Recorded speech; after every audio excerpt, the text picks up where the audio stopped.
Shalom Vraha, mais uma aula incrível para vocês hoje do nosso querido Rabino Gloiber. Mas aonde está o Rabino Gloiber? Vamos achar o Rabino? Shalom! Escondido. Shalom Abraha para todos, escondido aqui atrás de uma Gemara, estudando uma Gemara. Essa Gemara ela se chama Sanedrim e ela nos conta sobre Mashiach, uma coisa muito interessante que a Gemara nos traz na página Tzadik Het, no Perek Helek, que se chama o último capítulo dela. Ela nos traz os sinais do Mashiach e fala muitos assuntos sobre Mashiach. Uma coisa interessante, vocês já ouviram que na época antiga tinha o Império Persa e o Império da Babilônia. E naquela época, os rabinos da época eram chamados de Anshe Knesset Gedolah, os homens da Grande Assembleia. E esses homens da Grande Assembleia são 120 sábios e profetas que viveram entre a época da destruição do primeiro Beit HaMikdash e até a reconstrução, até a construção do segundo Beit HaMikdash. E entre eles estava o profeta Daniel, que nós vemos conversas dele com o rei da Babilônia. A Babilônia era um império muito grande naquela época, e depois, na época do próprio profeta Daniel, a Babilônia foi invadida pelos persas e ela se tornou Pérsia. Então, aqui a Gemara vai contar para a gente, os nossos sábios da Gemara, eles escreveram esse Talmud Bavli. É o estudo que eles estudaram na Babilônia. O Bavli quer dizer da Babilônia. Depois tem o Talmud de Yerushalmi, que já é um livro que a gente não estuda nas yeshivot, que ele é muito fácil para estudar. O que a gente estuda na yeshiva é esse que é mais difícil. E esse Talmud Bavli, a gente chama ele de Gemara. E a Gemara, ela traz a Mishnah, que é feita uns 450 anos antes da Gemara ter sido terminada. E nessa Gemara vamos encontrar histórias muito interessantes. E vai ter um versículo, esse versículo que vai dizer o seguinte: Arui mananei shmaya, ou seja, que Mashiach ele é capaz de aparecer com as nuvens do céu. E o outro versículo diz que o Mashiach aparece como Aniv Rebel Hamar, como um pobre que ele vem montado num burro. Então, dizem nossos sábios, se nós vamos ter um mérito, ele vai vir com as nuvens do céu. Pero o que quer dizer ele vai vir com as nuvens do céu? Se o Mashiach, a princípio, ele é um filho do rei Davi, e ele aparentemente não estaria no céu, né? Estaria aqui com a gente. Então, diz essa própria Gemara que Mashiach pode ser alguém dos vivos, alguém dos mortos, e outra Gemara, Masechet Derech Eretz Sota, vai dizer que Mashiach ele é uma pessoa que nunca morre. Então, o que quer dizer? Que em relação a nós, ele pode ver dos vivos ou dos mortos. Quer dizer, em relação a nós, Moshe Rabbeinu, quando Moshe Rabbeinu subiu 40 dias e 40 noites no Monte Sinai, e ele não comeu pão, ele não bebeu água, para nós ele estava morto. Só que ele continua vivo. Então, para nós, a pessoa que morreu, foi enterrada e está lá no céu, para nós ele está morto. Mas a Gemara Masechet Derech Eretz Sota traz uma lista de 11 pessoas que não morreram. Um deles é o Hanoch, das primeiras 10 gerações, que ele se tornou um anjo Mem-Tet. Hashem levou ele o Enoque, né, no português. Isso, Enoque no português. E ele se tornou um anjo lá em cima. Uma dessas pessoas é a filha do faraó, a Batia. Outra dessas pessoas é o Mashiach, ele é o Navi. Então a Gemara lá em Masechet Derech Eretz Sota, ela compara Mashiach com Eliyahu Navi. Eliyahu Navi, se você for para o Instituto Médico Legal, IML, você falar que o seu amigo está desaparecido há 2.600 anos, vão dar atestado de óbito na hora. E ainda se você chega lá e fala, olha, meu amigo desapareceu, e tem alguma testemunha? Tem uma testemunha, o profeta Elisha, que viu ele é o Navi subindo numa carruagem de fogo e atravessou a estratosfera. Nem precisa falar que isso foi há 2.600 anos atrás, só se isso tivesse acontecido hoje, já dava atestado de óbito. E mesmo assim está escrito que ele é o Navi, não morreu. Porque o fato de Mashiach estar vivo ou estar morto já não é relativo a nós. Para nós ele pode ser dos vivos ou dos mortos de acordo com o nosso conceito de vida e morte. Mas Hashem colocou o Mashiach no conceito de ele é o Navi, que às vezes ele aparece aqui com o corpo material, às vezes ele aparece sem o corpo material. Quando o profeta Eliyahu aparece no Brit Milá, ele aparece sem o corpo material dele. Então ele pode estar em todo o Brit Milá, em todos os países do mundo ao mesmo tempo. E uma vez o Rabbi Shimon Bar Yochai fez uma aula e convidou Eliyahu Navi, porque para ter uma pessoa do mundo de cima que ateste que tudo que ele está falando sobre as coisas do mundo de cima estão certas. E Eliyahu Navi não veio na aula. Aí o Rabbi Shimon Bar Yochai depois se encontrou com ele e perguntou, por que você não veio para Ilula, lá para minha aula? Ele falou, aquele dia eu tinha que salvar o Rav Amnon Saba e eu tinha que descer para esse mundo com o meu corpo material. Tinha que pegar aqui nesse mundo, descer a alma, mas pegar aqui nesse mundo meu corpo material. Tinha que derrubar um muro lá entre os romanos com meu corpo material. Então não podia estar em dois lugares ao mesmo tempo. Então tem uma coisa assim. Então a Gemara nos conta então, que tem duas situações que Mashiach ele pode ver um pobre coitado montado num burro ou pode ver com as nuvens lá de cima. Então você já entende que ele está vindo do paraíso para cá. Está vindo com as nuvens do céu. E o rei da Pérsia, que era o Shvor Malka, ele falou para o Shmuel, que era um grande sábio de Israel, falou, vocês estão dizendo que o Mashiach vai vir num burro? Eu dou para ele de presente um cavalo muito bom, penteado, um cavalo que sabe correr bem e bonitinho. É uma vergonha se ele vier num burro, é uma vergonha. Aí o Shmuel pergunta para ele, esse cavalo que você tem, ele tem 100 cores? Aí o rei da Pérsia fala, não. Então o Shmuel fala, olha, o burro do Mashiach tem 100 cores. Então, não tem como ele trocar o burro dele pelo cavalo. Tudo isso vai nos encaminhar para coisas muito profundas. Não é o objetivo da nossa aula agora essas coisas profundas, mas a gente vai chegar no... Mas se você quiser que ele explique esse lado profundo, deixa aqui nos comentários que depois a gente vem com a aula profunda do burrinho. Sim, mais ou menos assim. Eu vou dar um dos exemplos aqui, contar para vocês, não deixar vocês em suspense, contar para vocês, o Rebbe uma vez ele analisou essa escritura, esse versículo, e ele falou assim, olha, nem na época da Mishnah, da Gemara, até o rei Davi, ele tinha uma mula, né, que era tipo a coisa mais rápida da época. Mas ele fala que o Hamor quer dizer Homer quer dizer o materialismo.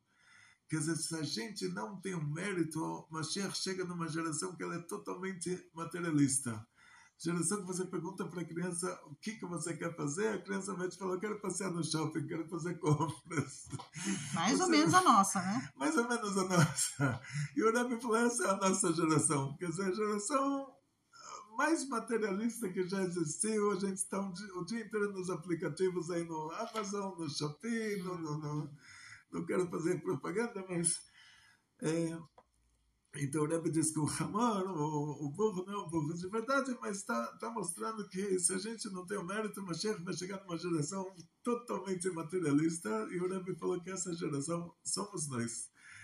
De qualquer maneira, a Gemara continua nos contando que o Rebbe Shua ben Levi, ele se encontrou com Eliyahu Navi, se encontrou com o profeta Eliyahu. Aonde ele se encontrou com ele? A Pitcha de Me'arta de Rabbi Shimon ben Yochai. Ele se encontrou com o profeta Elias na porta da caverna do Rabbi Shimon bar Yochai. E lá é o túmulo do Rabbi Shimon bar Yochai, o profeta Elias estava lá. e o Rabbi Shua Ben Levi se encontrou com ele. E aí o Rabbi Shua Ben Levi perguntou, falou, vou aproveitar que você está aqui e te fazer uma pergunta. Será que eu já vou direto daqui para o paraíso ou vou ter que me reencarnar de novo e fazer tudo de novo? Aí o Eliyahu Navi, ele falou para ele, se quiser, se esse senhor quiser. Ou seja, geralmente a gente teria que dizer se Deus quiser. Mas só que lá diz o Rabbi Shua Ben Levi que ele estava vendo duas pessoas, ele escutou a voz de três. Então quer dizer que a presença divina pairou sobre eles. Então ele não podia falar se Deus quiser, para Deus está aqui. Então, se ele quiser, se esse senhor quiser. Então o Rabbi Shua Ben Levi, ele já aproveita que a história está boa, oportunidade, e ele pergunta, então me fala, quando o Mashiach vai chegar? Aí ele, Nabi falou, por que você está me perguntando? Vai, pergunta para o próprio Mashiach. Aí ele perguntou, onde eu vou encontrar o Mashiach? Então, diz o Rashi, a Gemara fala, Bepit Chadikarta, diz o Rashi, o Gan Eden, ele está num nível que é bem acima do nosso mundo. Nós sabemos que o mundo de Asiá tem um nível espiritual, que é o mundo de Asiá Ruhanit, lá tem uns anjos chamados Ofanim.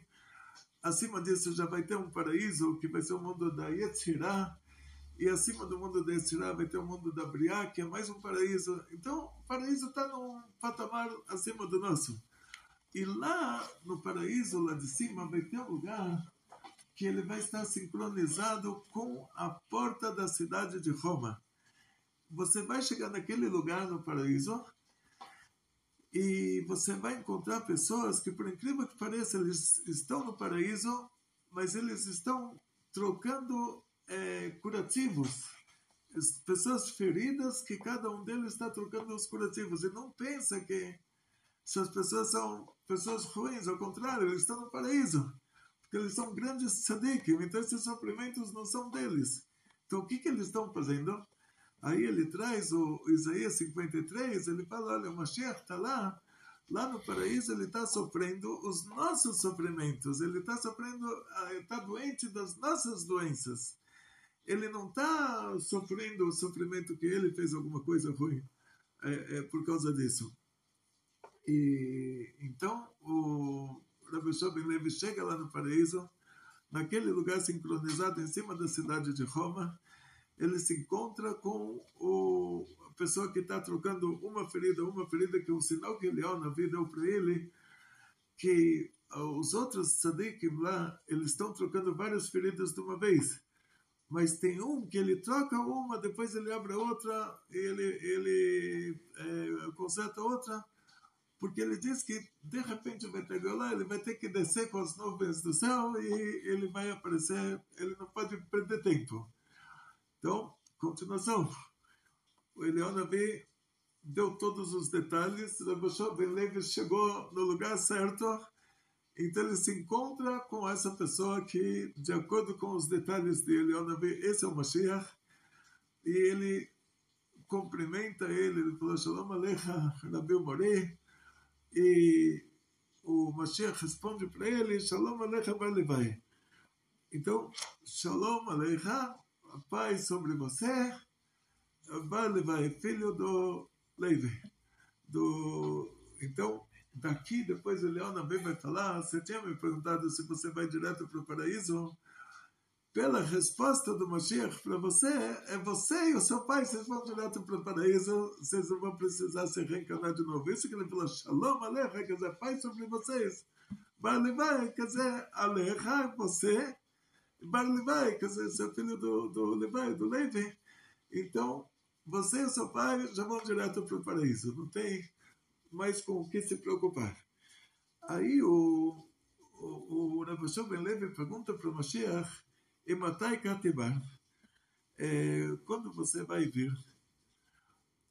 Aí o Mashiach fala para ele, responde claramente, sem sombra de dúvida. Então, olha, presta bem atenção. Amalei mata tema. Quando você vai vir? Amalei ayom. Ele falou, hoje. Uau! Hoje.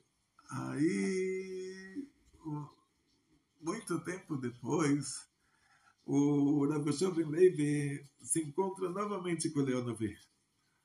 Então, Ato Legabe Eliyahu, dessa vez Eliyahu veio para o Rabbi Shimon ben Levi e perguntou, falou para ele, Malach, o que ele falou para você? Aí, o Rabbi Shimon ben Levi falou, primeira coisa ele me falou, Shalom Aleichem Balevai.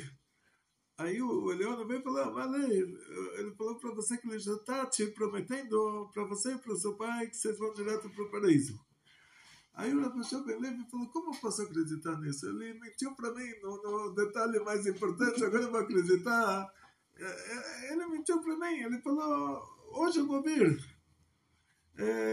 Então, Amale, Shkurika Shakabi, Damali, Ayom Atina Velata, ele falou, hoje eu vou vir, e ele não veio.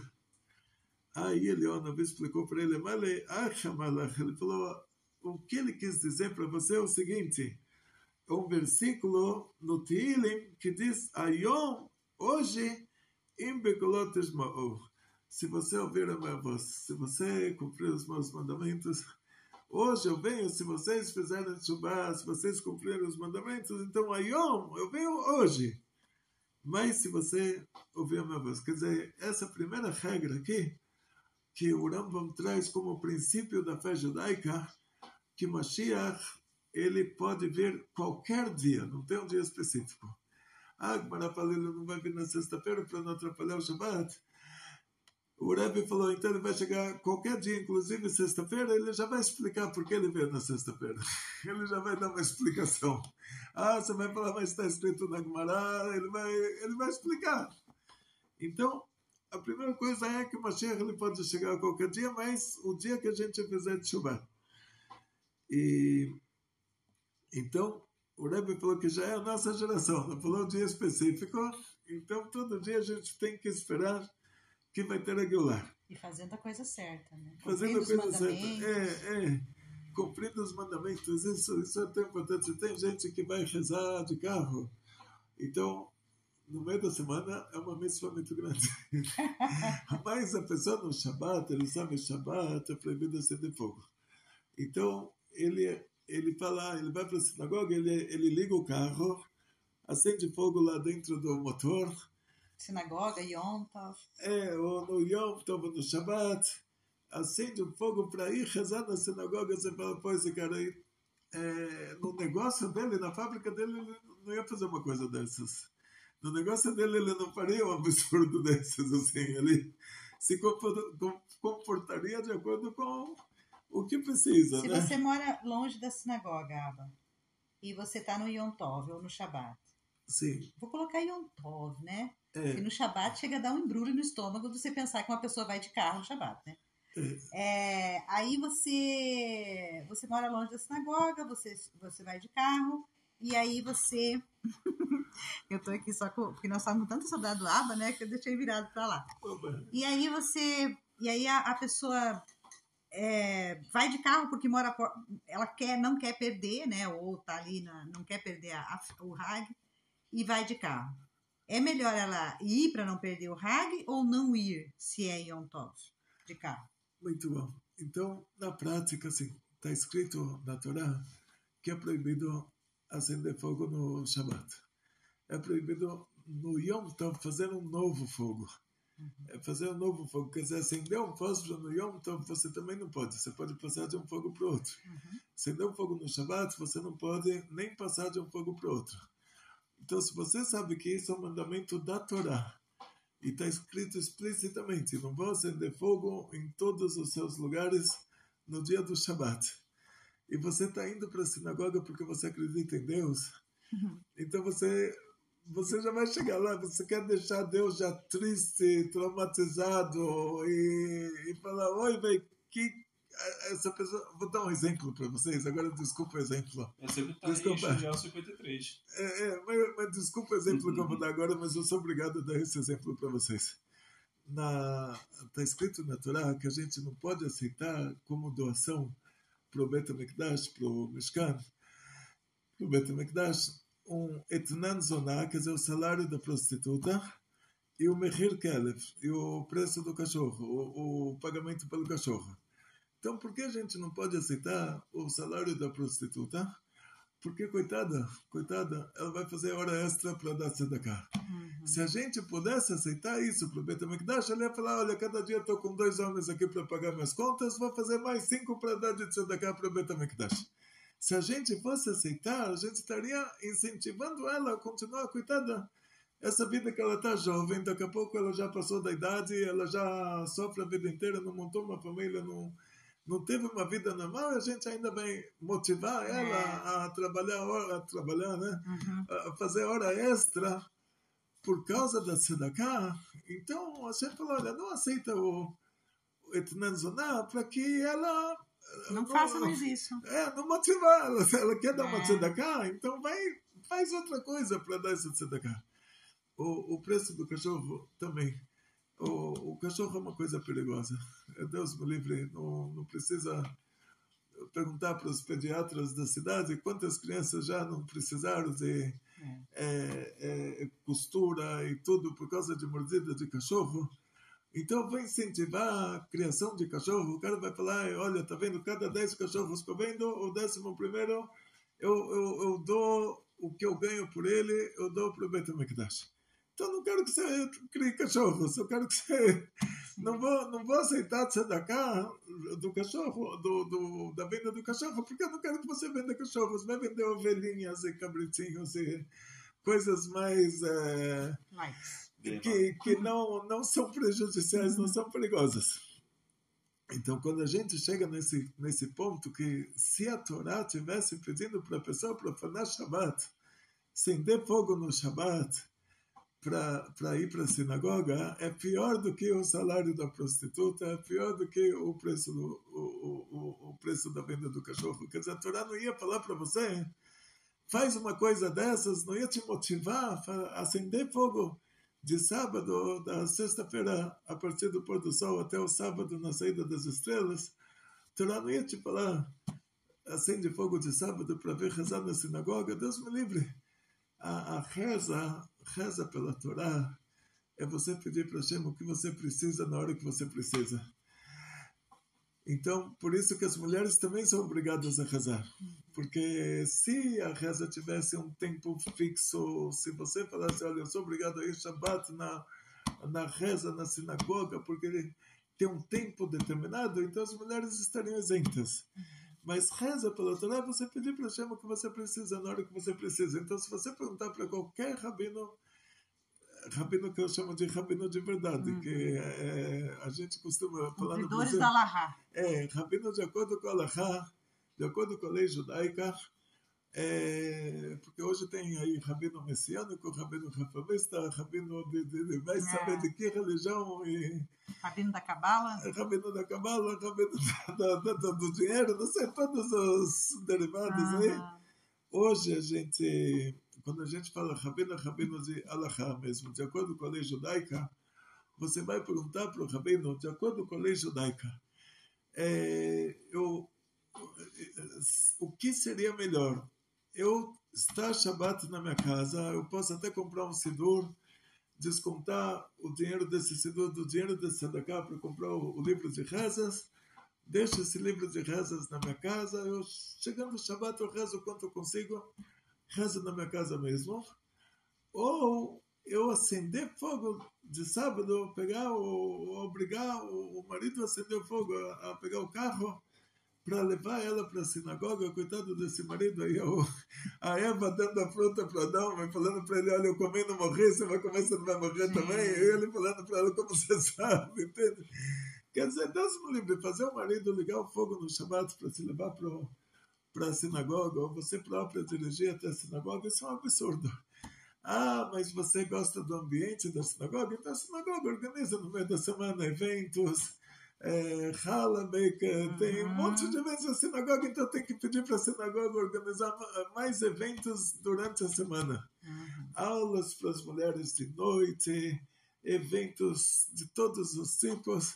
Se você não consegue chegar na sinagoga, a não ser pegando um meio de transporte, tipo um Uber, um ônibus, um carro, Então, Deus me livre, é como o salário da prostituta, lá que a gente fala para ela, olha, não vai, eu não quero só tzedakah, porque se eu falar que eu aceito só tzedakah, você vai fazer hora extra e vai saber, você pode fazer mais, você pode trabalhar mais para dar para tzedakah, você pode fazer mais hora extra para dar para tzedakah, de tão religiosa que você é, de tanto que você ama Hashem, de tanto que você quer participar com o Beit HaMikdash, você é capaz de ficar dormindo com todo mundo aí só para ganhar dinheiro para dar para tzedakah. Então já não aceita só tzedakah lechatchila, para que você não se comporte errado. Então, quando a mulher chega lá, depois que ela acendeu o fogo no carro, ou fez o marido acender, e ela chegou na sinagoga, então, o que ela veio ouvir lá de cima é a mesma coisa. É assim, olha, a gente não aceita aqui esse tipo de reza, porque a gente não pode incentivar você a acender fogo de sábado. Se a gente vai aceitar a sua reza, que você acendeu fogo para rezar, é como aceitar a tzedakah da prostituta que ela fez hora extra para poder dar uma tzedakah. Não tem como aceitar isso, que isso vai estar te motivando a profanar mais Shabbat. Por exemplo, agora, né, pessoal, nesse últimos Hagim aí, a gente teve 6 dias, né, foram 6 dias, 3 seguidos, né, que foi Rosh Hashanah, Yom Kippur e Shabbat, que Yom Kippur caiu dentro do Shabbat, então, quarta-feira à tarde, desligou o celular, tá? Que eu tô falando de uma coisa que ninguém vive sem hoje em dia, até as crianças hoje em dia têm celular. Então, é uma coisa que está na mão e acessível para todo mundo. As pessoas não têm mais o telefone dentro da casa, mas todo mundo na casa tem 4, 5 celulares, dependendo do número de pessoas que tem nessa família. A gente desliga o celular na quarta-feira à tarde, só retornamos no Motzei Shabbos, no término do Shabbat, após a Avdalá, no Shabbat. Então, são 48, 72 horas, né? Das 72 horas, mais ou menos, zero mesmo de celular, nada de celular. Nesses dias agora aqui em São Paulo choveu bastante, então teve pessoas que nem a sinagoga, pessoas religiosas, né, que cumprem a Lahá, não foram à sinagoga porque estavam chovendo, então foi quinta e sexta praticamente só chuva, então ficaram em casa sem celular, esperamos, né, sem celular, só passando fogo, porque era Yom Tov, então dava para passar o fogo, você pode cozinhar para o Yom Tov, e depois na sexta cozinhar para o Shabbat. Então, foram 72 mais 72, porque saímos de Rosh Hashanah, Yom Kippur, Shabbat, e depois já entramos em Sukkot. Então, o início do Sukkot foi na quarta-feira à tarde, e ficamos, né, que é o Yom Tov de Sukkot na quarta-feira à tarde, quinta-feira o dia inteiro, sexta-feira, e na sexta-feira à tarde entramos no Shabbat e ficamos até no sábado à noite. Então, assim, fica você que está tentando, né? Fica esses 3 dias. Fica aí 3 dias sem celular, 72 horas sem celular, para ver se é isso mesmo que você quer. Porque judaísmo não é brincadeira. Cumprir a Torá, a lei, as leis que estão na Torá, ela não é brincadeira. E olha, não é para qualquer um. Entende? Não é para qualquer um. A pessoa precisa amar Hashem, ter um relacionamento com a Kadosh Baruch Hu, estreitar laços com Hashem. E com Hashem, que nem na aula de hoje que nós tivemos, ele vê, não adianta você se enfiar num buraco. Ele é tudo, ele envolve tudo, então assim, não tem aonde a gente se esconder dele. Ele está vendo tudo que a gente está fazendo. Ele está junto com cada um de nós. A gente costuma colocar Hashem numa caixinha de fósforo, mas ele não está. Ele está muito além daquilo que que a nossa mente limitada pode imaginar.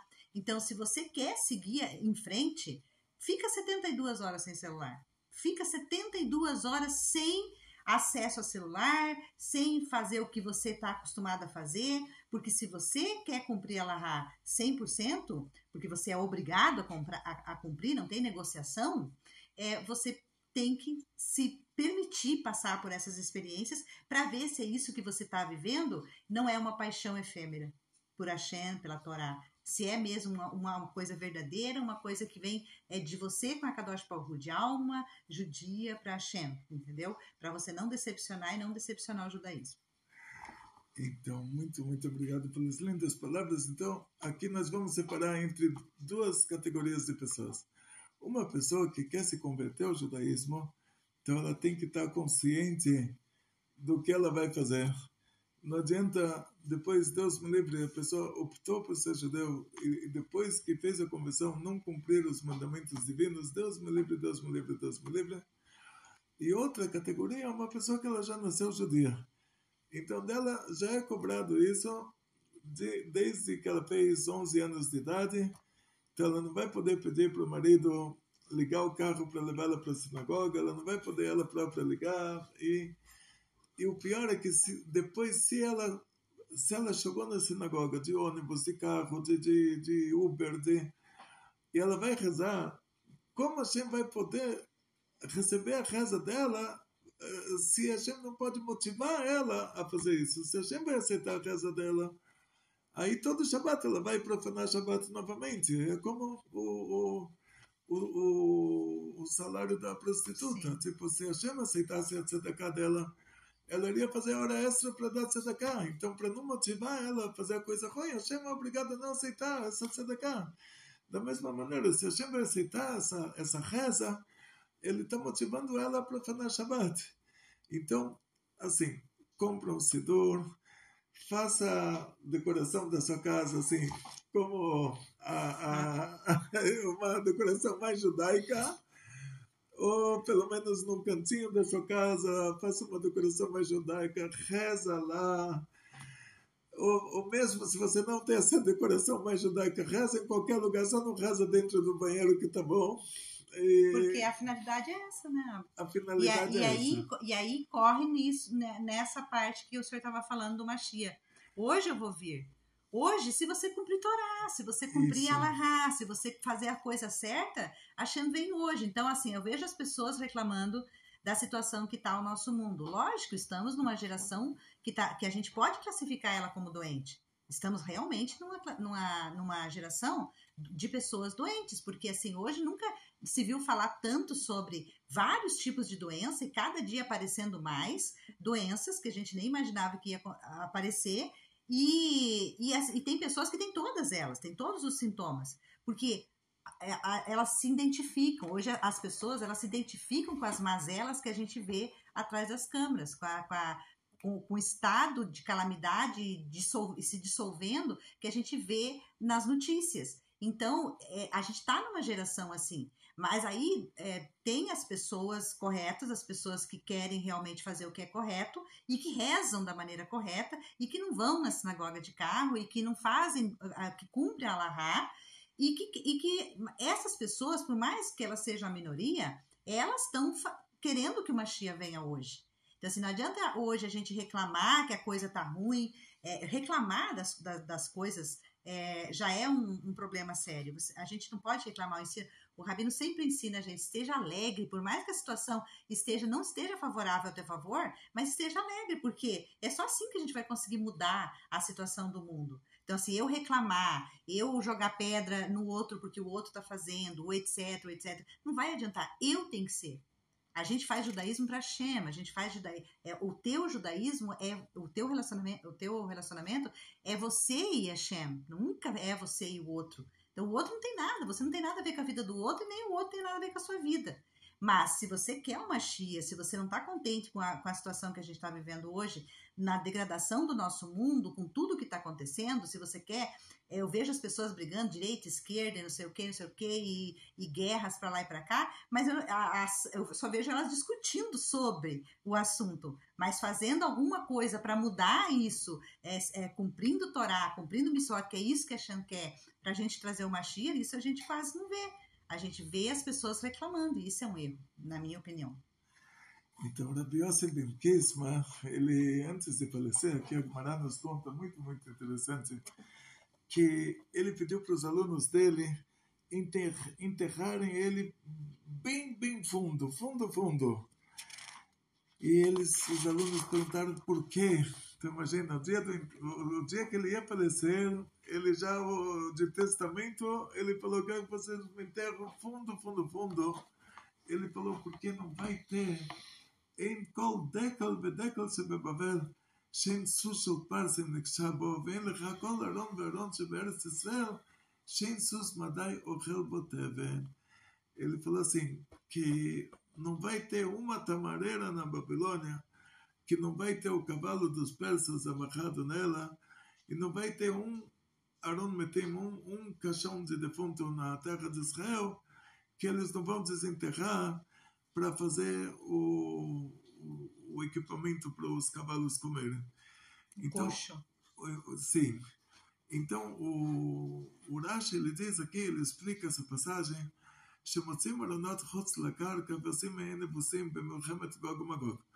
ele fala que se trata da guerra que está relacionada ao Mashiach, que é chamada de guerra de Gog e Magog, ou seja, atidim paras, quer dizer, no futuro, os persas, paras Madai, persas e medas, Lavol Bavel Belelakda, eles vão conquistar a Babilônia, que é o Iraque. Hoje a Pérsia é o Irã, e a Babilônia é Iraque. Então, futuramente, ele diz, o Irã vai conquistar o Iraque.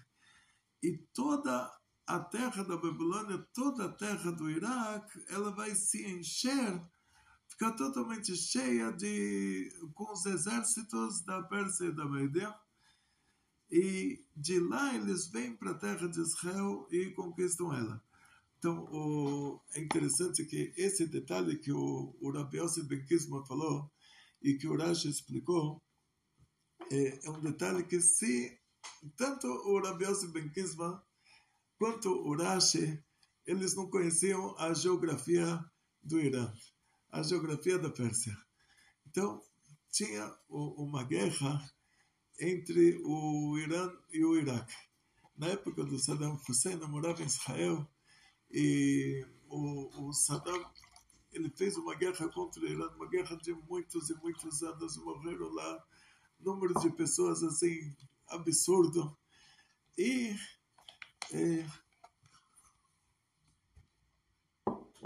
afinal das contas, o Irã, o exército iraniano conseguiu chegar até o Iraque, mas não conseguiram fazer nada mais do que isso, porque entre o Irã e o Iraque, que é a Pérsia e a Babilônia, vamos dizer assim, conceitos geográficos, existe uma cordilheira que o Irã não consegue fazer nada, não consegue. O exército iraniano, se atravessa a cordilheira, eles não conseguem atravessar a comida para dar para eles. Então, no caso da guerra do Irã e do Iraque, eles conseguiram atravessar os soldados e não conseguiram levar comida. E aí, no fim, esses soldados tiveram que voltar e terminou por isso mesmo. Então, mas ele diz que na guerra do Mashiach, a guerra da Geulah, os persas, que é o Irã, eles já se garantem. Em primeiro lugar, eles colocam todos os exércitos deles no Iraque. Então, aí, geograficamente, eles estão garantidos, que agora do Iraque até Israel é uma reta só. Não tem essa cordilheira. Aí eles passam o exército inteiro para o Iraque. Eles passam toda a comida do exército para o Iraque. E a partir do Iraque, diz o Rashi, eles vêm para a terra de Israel e conquistam ela. E aí o Rabbi Yosef Ben Kisma, que estava na terra de Israel, ele falou, deu esse sinal. Ele falou, em primeiro lugar, não vai ter uma tamareira lá na Babilônia que não vai estar amarrado a um cavalo persa. Depois, número 2, depois que eles colocarem absolutamente todo o exército deles lá, aí de lá eles vêm para cá. Então a gente ainda tem um tempo para se programar. Quando a gente vê isso, que estamos em guerra com o Irã. Então, ainda estamos na guerra do gato e do rato, que Israel vai lá com os aviões e taca uma bomba e foge. Aí o Irã está com míssil, a Arábia Saudita intercepta esse míssil no meio do caminho. Quer dizer, a gente está em guerra assim de gato e rato, mas Israel, claro, não tem como invadir o Irã. E o Irã não tem como invadir Israel por causa dessa cordilheira. Então, somente na hora que os exércitos iranianos, de acordo com o que falou aqui o Rashi, que eles ultrapassarem a cordilheira, eles preencherem toda a Babilônia antiga, que é o Iraque de hoje, com os exércitos deles, nessa hora nós sabemos que, olha, ou você se comporta certo que vai precisar de Geulah. Nessa hora não adianta um avião israelense ir lá e tacar uma bomba e voltar. A gente é desproporcional em relação a eles. Nós somos um país de 6 milhões de judeus.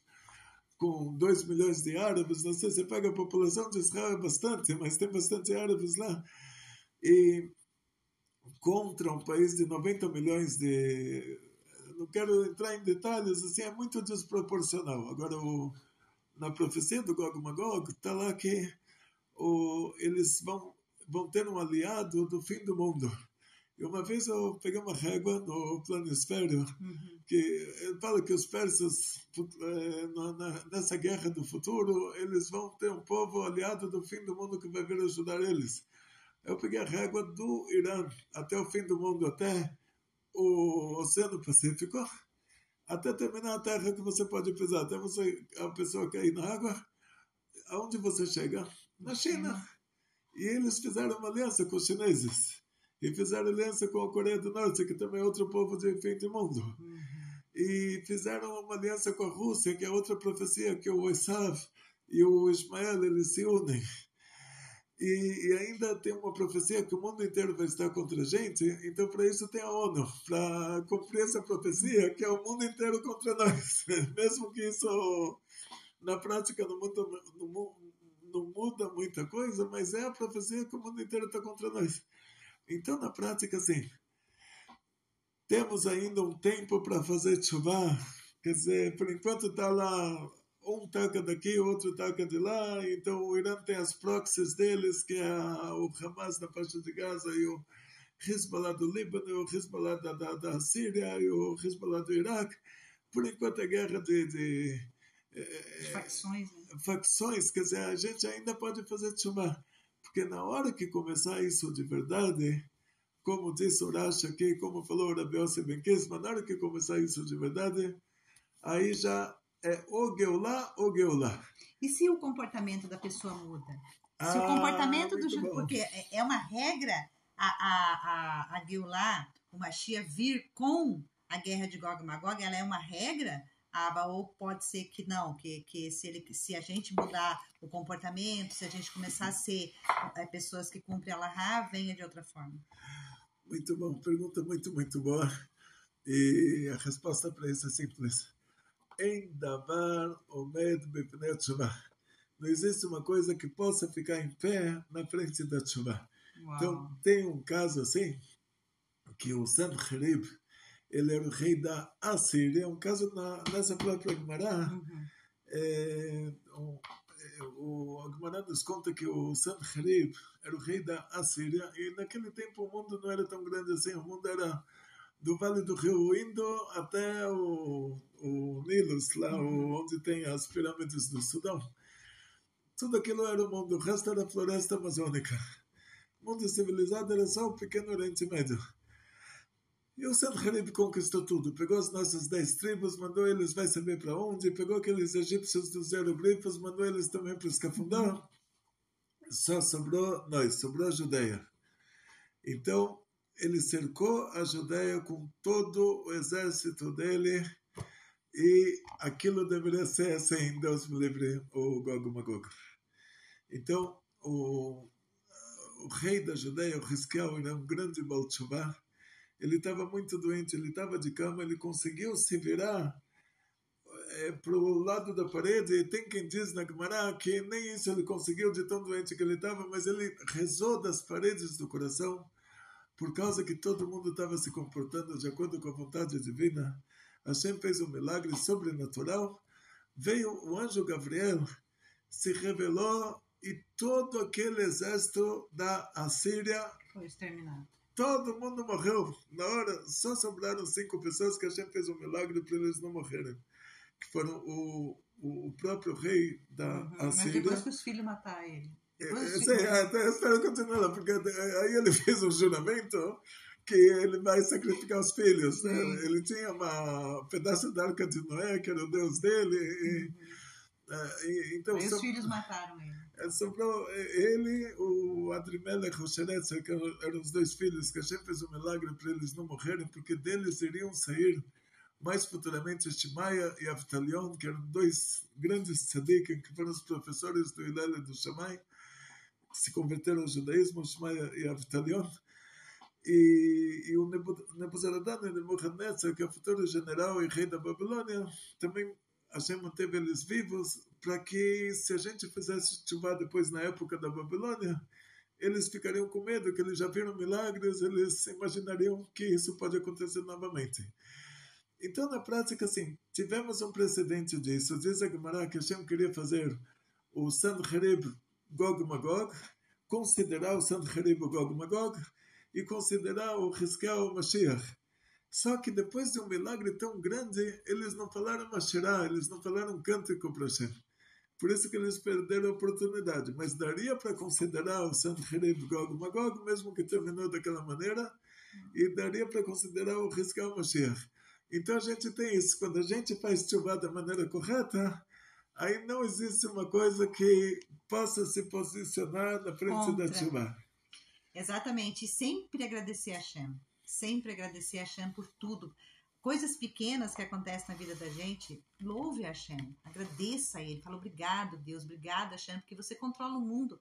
Não ficar desesperado diante das situações. Não ficar desesperado a ponto disso te paralisar e você não louvar a Hashem, não agradecer a Ele pelas pequenas e grandes coisas que Ele traz para a nossa vida. Eu acho que se cada um fizer um pouquinho, esse pouquinho, a gente não tem a guerra de Gog e Magog, a gente vai ter a Geulah, a gente vai ter o Mashiach, a gente vai passar por essa situação sem precisar de guerra. Né? Ou pode ser que ela aconteça como aconteceu com o Sanherib, mas que nós tenhamos milagres sobrenaturais. Sim. E nos livramos disso por meio de milagres sobrenaturais. E tem outra opinião que ela pode acontecer entre os próprios povos do mundo sem nos envolver. Então, se a gente se comportar certo, pode ser que eles vão se pegar entre eles, os Estados Unidos e Irã, mas... China não, ali, tudo que vive naquela panela quente ali, né? Mas não nos envolver. Mas para isso nós temos que nos comportar conforme a Torá. Judaísmo não é religião, é estilo de vida, gente. É um estilo de vida diferente. Então, assim, entra nesse estilo de vida, entra nisso, assuma quem você é. Eu sou judia, nasci, meus pais, minha família, eu vejo as pessoas contando com tanto orgulho de toda a trajetória, meus avós passaram pelo Holocausto e a gente fica lá, uau, né, e tentando imaginar e sem conseguir. Então, assim, assuma a sua identidade, somos judeus, somos um povo que luta com anjos e vence, que luta com gigantes e vence. Então, imagina, hoje a nossa luta é com nós mesmos. Nós não temos que lutar com gigante, a nossa luta é pessoal, é de você com você mesmo. E ainda nós temos assessoria plena e absoluta de Akadosh Baruch, que está sempre ali de prontidão. Se a gente fala assim, preciso de ajuda, ele vem, ele socorre, ele aceita nosso teshuvá, ele aceita o nosso retorno para ele de uma forma pacífica, justa, bondosa, com carinho. Então, assim, a gente tem tudo para dar certo. A gente tem tudo para seguir a Torá, mas para isso a gente precisa não nos assimilar, não nos enfiar no meio do mundo. O mundo é o mundo. O nosso estilo de vida não tem nada a ver com o mundo. A gente não é materialista, a gente é um povo que vive da Torá, daquilo que Hashem colocou pra gente. Eu não falaria melhor. Tem uma frase que o povo muito fala por aí, que é: você alimenta, quer dizer, ganha quem você alimenta mais, né? Então, se esse gigante, você tem tanto medo dele, que há um gigante aí dentro de você, que tem medo de tudo, que baixa a cabeça para tudo, que tem medo de, tá chovendo, não vou para a sinagoga, eu tô com dor na perna, não vou para a sinagoga. Eu torci meu pé foi para trás. No ano passado, deu quase que 180 graus no meu pé, e mesmo mancando, eu coloquei o sapato e fui para a sinagoga, né? Teve dias que, claro, eu não podia ir, mas eu rezei em casa. Mas teve outros dias que eu fui, não... Então é assim, ganha essa luta quem você alimenta, né? E nós estamos aqui para rezar e nos alimentar de Torá e cumprir os mitzvot, e é isso que nos alimenta e nos faz forte. Por isso que a Kadosh Baruch Hu falou para Yehoshua: seja forte e corajoso, meu querido. Forte e corajoso. Você que vai atravessar você que vai atravessar o povo. Isso. Junto com o Mashiach. Né, pessoal? O Rabino Gleiber tem um coração tão bom, mas tão bom, que o Mashiach tem certeza que o Mashiach chega hoje. Vamos lá, Avram, vamos lá comigo, que você vai ajudar a atravessar esse povo para Israel. Opa. Muito obrigado pelas lindas palavras Yatzlacha, Briut, para todos vocês que participam das nossas aulas, muito sucesso, muita saúde, muito dinheiro, felicidades judaicas de toda a família, grandes milagres em grande estilo.